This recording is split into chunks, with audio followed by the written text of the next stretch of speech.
안녕하세요. 썰처녀입니다. 구독과 좋아요는 썰처녀에게 큰 힘이 됩니다. 오늘의 사연 시작하겠습니다. 저는 대학 시절 좋은 기회로 유학을 가게 되었습니다. 학업에 욕심도 있던 저였기에 누구보다 열심히 공부했고 한국으로 돌아와 유학 경험을 살려 좋은 곳에 취직하게 되었습니다. 취직한 곳은 서울에 위치했고 강원도가 본가인 저는 출퇴근이 어려워 자취를 하게 되었습니다. 유학 시절에도 혼자 살았던 경험이 있어서 그런지 자취가 힘들게 느껴지지 않았지만 가끔 가족이 그립긴 했습니다. 그렇게 직장과 자취 생활에 적응을 했고 대리로 승진하게 된 날 승진톡을 내기 위해 친구들을 만나 요즘 핫하다는 바에 갔습니다. 분위기가 너무 좋아서 친구들과 사진을 찍고 있는데 한 남자분이 다가와 저에게 호감이 있다며 이야기를 나눴습니다. 대화가 잘 통해 서로 번호를 주고받고 헤어졌습니다. 사람의 인연은 정말 모른다고 했던가요? 놀랍게도 그 사람은 알고 보니 저와 같은 회사를 다니는 다른 팀 과장님이었습니다. 회사가 같다 보니 우리는 대화가 잘 통했습니다. 그렇게 자주 만남을 가져 연인으로 발전하게 되었죠. 우리는 1년을 만났고 남자친구는 저에게 프로포즈를 했습니다. 남친 부모님께 인사를 드리려 집으로 방문한 날이었습니다. 남친은 저와 8살 차이입니다. 그래서인지 예비 시부모님은 저희 부모님보다 연세가 월등히 많았습니다. 두 분은 나이가 많으셔서 고지식한 부분이 있었습니다. 대학 시절 이야기를 하다가 유학 이야기가 나왔고 예비 시어머니는 유학 다녀온 애들은 문란하다는 말씀을 하시더군요. 그게 무슨 말씀인가 어리둥절해 여쭤보니 보통 어린 나이에 유학을 가면 동거를 하는 경우가 많다며 저에 대해 알지도 못하면서 편견을 가지고 말씀하셨습니다. 저는 유학 생활을 누구보다 착실하게 하였고 어머니가 생각하시는 것은 다수가 아닌 일부이니 모든 사람이 그런 것은 아니라고 오해 마시라며 차분하게 반박했습니다. 제 말에 어머님은 듣는 둥 마는 둥 하셨습니다. 제 말은 듣고 난 어머니는 남친의 직급이 저보다 높다는 이유로 저에게 결혼해서 남자 등골 빼먹을 생각이면 생각도 하지 말라며 불쾌한 소리만 해대셨습니다.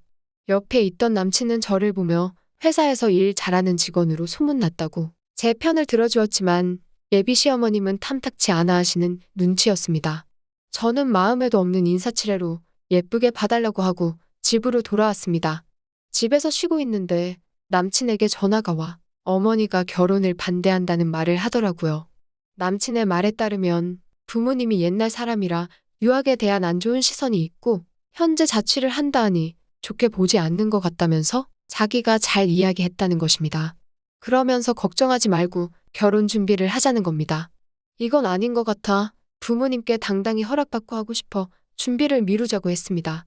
그러던 중 우리에게 아기가 찾아왔고 남친과 저는 너무 행복했습니다.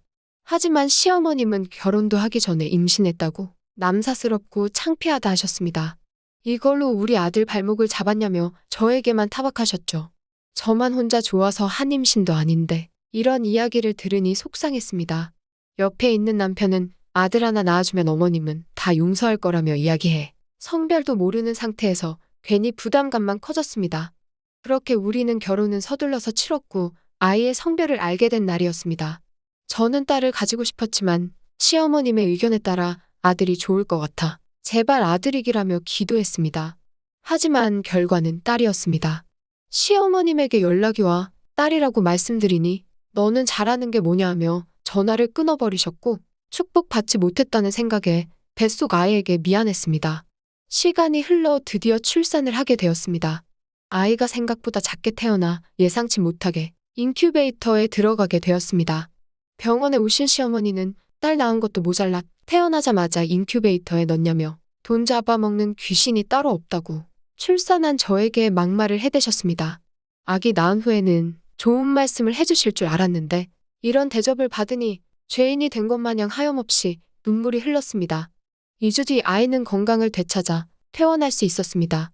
집에 오면 친정엄마가 미역국 끓여 놓겠다고 하셨는데 도착해보니 엄마는 없고 시어머님만 계셨습니다.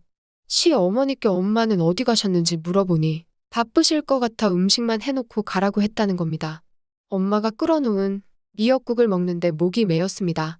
몇 시간 뒤 시어머님은 가시겠다고 짐을 챙기시면서 양손에 우리 엄마가 해온 반찬과 미역국을 잔뜩 가지고 가시는 거 아니겠어요? 너무 어이가 없어. 저 먹으라고 해온 걸 왜 가져가냐고 물었더니 자신이 여기 오는 바람에 저녁 준비를 못했다며 뻔뻔하게 이야기하셨습니다. 출산한 딸 먹이겠다고 장보고 요리해서 서울까지 낑낑대며 들고 왔을 엄마한테 미안했지만 막무가내인 시어머님을 말릴 수 없었고 괜히 말다툼하기도 버거웠습니다. 그렇게 어머님은 손녀딸을 보기는커녕 반찬만 싸가지고 휙 가셨죠. 시간이 지나 아이의 100일이 되던 날이었습니다. 가족끼리 조촐하게 100일 잔치를 하자고 말씀드렸고 집에서 식사 준비를 해 양가 어른들을 모셨습니다. 아기 낳고 오랜만에 엄마를 보니 반갑기도 하고 보고 싶었습니다. 저희 엄마 역시 손녀딸을 보는데 정신이 없었습니다. 그러나 뒤늦게 오신 시어머님은 손녀딸은 보기는커녕 배고프다며 밥 차리라고 말씀하셨습니다.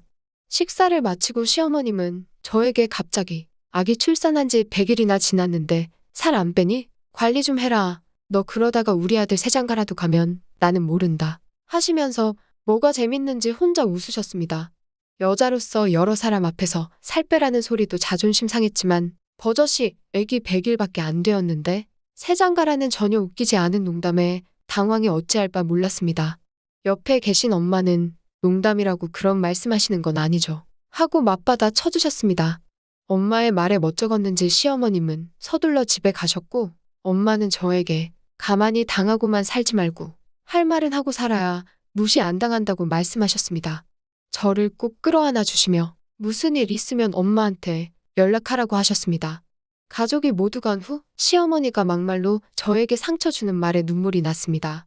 시어머니도 밉지만 듣고도 별 반응 안 하는 남편이 더 미웠습니다. 남편에게 당신은 내가 그런 소리를 듣고 있는데도 왜 가만히 있어? 옆에서 뭐라고 맞받아 쳐줘야 하는 거 아니야? 물으니 남편은 그러게 100일이면 진작 살 좀 빼지 그랬어. 엄마가 틀린 말 한 것도 아니잖아. 이참에 엄마 말 듣고 살 좀 빼. 라면서 제가 받은 모욕감에 대해선 아무 생각 없더라고요. 다음 날 저녁부터 아이와 함께 운동 겸 산책을 하러 나왔을 때였습니다.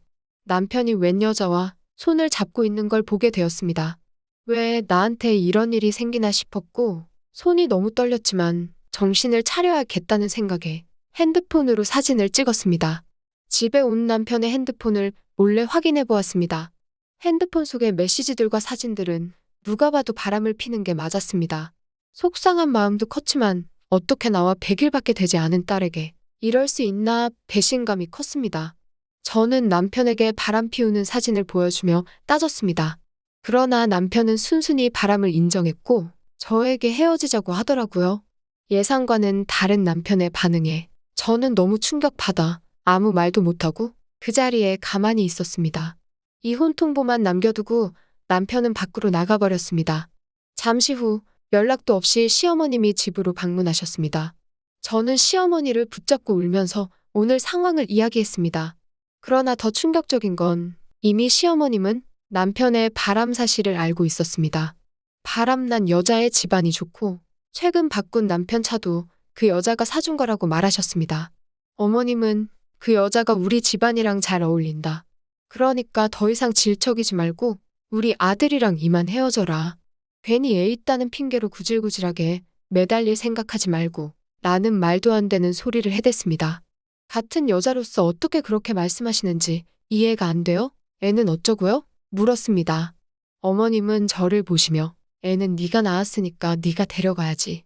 아들이면 내가 키워주지 딸은 필요 없다 하시며 매몰차게 말하셨습니다. 바람난 건 남편인데 저렇게 당당한 태도로 나오다니 어이가 없었고 무엇보다 돌도 안 된 딸아이한테 미안한 마음이 컸습니다. 저도 이딴 집안과는 더 이상 살고 싶지 않다는 생각에 이혼을 받아들이기로 했습니다. 남편의 바람난 증거물을 가지고 법원에 제출하여 위자료와 양육비를 받기로 하고 우리 둘 사이는 끝이 났습니다.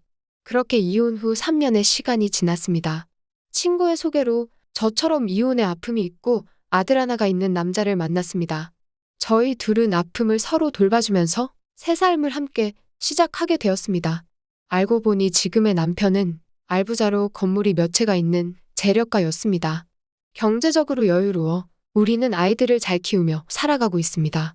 행복한 결혼 생활 중 다녔던 회사 동료에게 전 남편의 소식을 들을 수 있었습니다.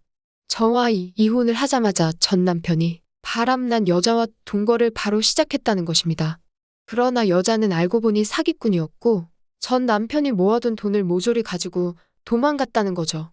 심지어 전 시어머니는 집을 담보로 잡아서 사업에 투자하라는 꾀임에 넘어가 살던 집도 경매 처리가 되었다더라고요. 전 남편은 그 여자 잡겠다고 회사까지 때려쳐 결론적으로 빈털터리가 되어 현재는 월세방에서 전전하며 살고 있다고 했습니다. 세상은 공평하다고 했던가요? 그동안 전 시어머니와 전 남편에 대해 분했던 마음이 한순간에 사라지는 기분이었습니다. 전 시어머니는 그렇게 딸 낳았다고 저에게 모질게 대하더니 본인은 그 잘난 아들 둔 덕에 다 늙어 집도 경매로 넘어갔다는 소리를 들으니 어찌나 통쾌한지 모릅니다. 전 남편 소식을 듣고 얼마 지난 후 가족여행을 떠나기로 한 날이었습니다. 남편이 가지고 있는 다세대 주택 중 한 곳에 속썩이는 세입자가 있다며 여행 가는 길 잠깐 들렸다 가자고 했습니다.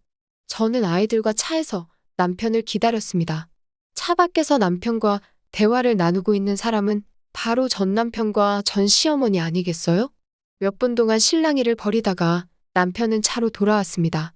이야기를 들어보니 월세가 밀려 보증금을 다 깠는데도 계속 배째라는 식으로 살고 있다며 불쌍한 사람들인 건 알지만 뻔뻔하게 미안한 기색이 없어 화가 난다고 했습니다. 저는 남편에게 사실 저 사람들이 저의 전 시어머님과 전 남편이라고 말했습니다. 남편은 제가 이혼하게 된 과정을 알고 있었기에 저 따윈 인간들은 상종해주면 안 된다며 바로 그 사람들을 내쫓아 버리겠다고 했습니다. 그 뒤로 어떻게 되었냐고요? 남편은 여행을 다녀온 다음 날 바로 그들에게 연락해 다음 달 당장 이사를 가라고 했다고 했습니다. 그렇게 한 달이 지난 후 그들이 이사가는 날이었습니다. 저는 남편과 함께 그 집을 방문하게 되었고 그들에게 당당히 인사했습니다. 남편과 팔짱 끼고 있는 저를 본 두 사람은 눈이 휘둥그레졌고 월세도 밀려서 보증금도 다 까먹고 버티는 세입자가 있다고 들었는데 두 사람이었어요? 몰랐네요. 알았으면 좀 더 살게 해줄 걸. 간절하게 부탁이라도 좀 하시지. 그러게 무슨 똥배짱으로 미안해 하지도 않았어요?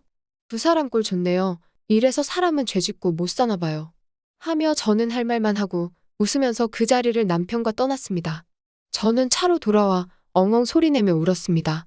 그동안 저도 모르게 가슴 깊숙이 숨겨왔던 서러움이 생각났나 봅니다. 평생 두 사람에게 복수하면서 살겠다고 마음 먹었는데 그날이 이렇게 빨리 다가올 줄은 몰랐습니다.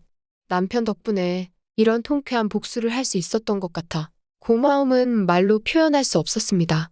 그런 인간들에게 벗어나 지금 남편을 만나서 사랑하는 아이들을 키울 수 있게 된 것도 그동안 죄 안 짓고 열심히 살아서인가 하는 생각이 들었습니다. 오늘의 사연은 여기까지입니다. 긴 사연 끝까지 들어주셔서 감사합니다.